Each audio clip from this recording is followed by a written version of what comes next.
Big Dillian Whyte. How you doing there? Pleasure. I don't think, has he been on the channel before? Once, yeah? I think so. Yeah. Maybe, yeah. Wow. Let's go. I'm glad to have you back on. Like I said, off the camera, love how you and your brother are carrying yourself. Love the growth, maturity, you know, the brand building, all of that. It's nice, it's a good look, brother. You know what I mean? Long time coming, man. We've been working hard, so, yeah. Let's get into a few things. So recently I've seen some of the interviews you've done.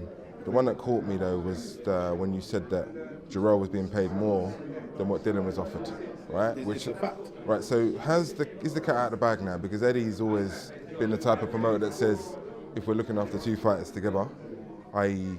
they're both from Matchroom promoter, it's easier to make the fight. With Kell Brook, Dillian Whyte, Hearn, Joshua, it's proved that that's not the case. Eddie, his star is AJ, which everyone knows. You know, I hear you rightly so. He's the number one. He's got all the belts. Olympian, looks the part, talks the part, stay humble, all of that.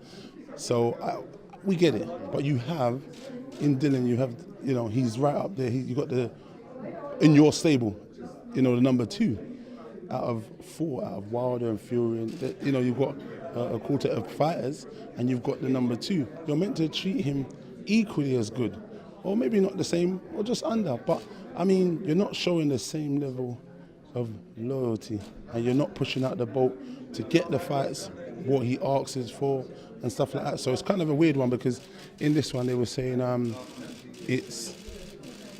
the money was good. You should take the fight because it's for the belts. But then on the second hand, when you go over to America, you say, well, we've had to overpay Miller because we wanted to get the fight done. But why wouldn't you want to overpay your star guy, your second top tier fighter, and overpay him at home and do it here for the UK fans at Wembley, 90,000? Because he's all about the fans, right? Because allegedly. So, I mean, you've got someone who is a pay-per-view star themselves, have done it the hard way and done it themselves. So I'm saying you've got the fans want to see it, but equally the fans want to see Fury and Wilder. So I understand we want the fight, but listen, like he said, he's not going to stand there waiting for any particular guy. He's done it his own way his whole career. We've done it the hard way his whole career. And now he's become a household name. So he's going to continue fighting and trying to get to the top. Because look, if they both keep winning, they're only going to go to the mountaintop and fight each other. But I get it. Joshua's fought him already, believes maybe he needs to go around and fight Wilder and try and get the WBC belt, fight Fury, the lineal champion, and stuff like that. So I get it as a business. And then him fighting Miller, he's been paid a lot of money. You know what I mean? He's offered that money in a sense just to appease maybe Eddie Hearn and the fans, to say, well, I've offered Dillian the money, it's up to him to take it. But then when you say that and then fans go, he should have took it because of legacy, you have to know your worth also. No one fights for free. Everyone fights for their family, for money. If they're not getting paid, these guys wouldn't do this probably. You know what I'm saying? Back in the olden days, maybe they would. They might do it for bloody, gal or trade of some sort, but who knows? But everyone wants money, you know what I mean? So I think it's foolish for people to suggest that he should fight for the legacy or just take the fight because the fight's offered for him, especially when the sport is awash with as much money as it is.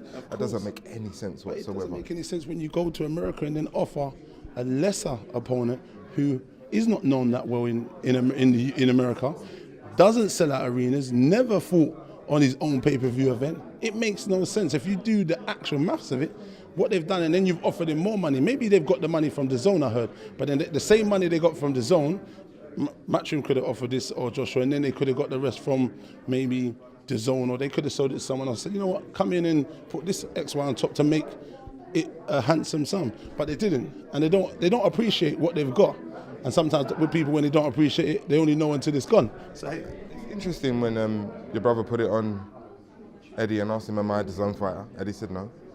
He's clearly not number one at Matchroom. It's like, where does he sit in terms of the priorities, especially given all the work that he's done to build himself up where he's pretty much mandatory for the WBC, pretty much mandatory for the WBO, am I right? So he's worked hard.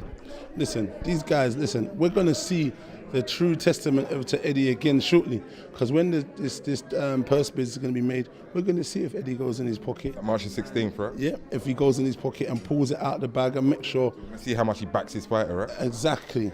You know what I'm saying? So we're gonna know then. And listen, the fans are starting to know. You can only so long bullshit people and hoodwink them. So come then we'll know. He really needs to get his checkbook out, get the fight, and make sure it's here in the UK. Because if not, you're going to have people like PBC putting up their money. We're going to have to go to America, and the English fans here and Dillian's fans here are going to miss out, on a spectacular fight. But listen, we're gonna go wherever the fight is and get the W and do what we need to do. A couple of weeks to go. Thanks for your time. Listen, we'll catch up before then. Yeah.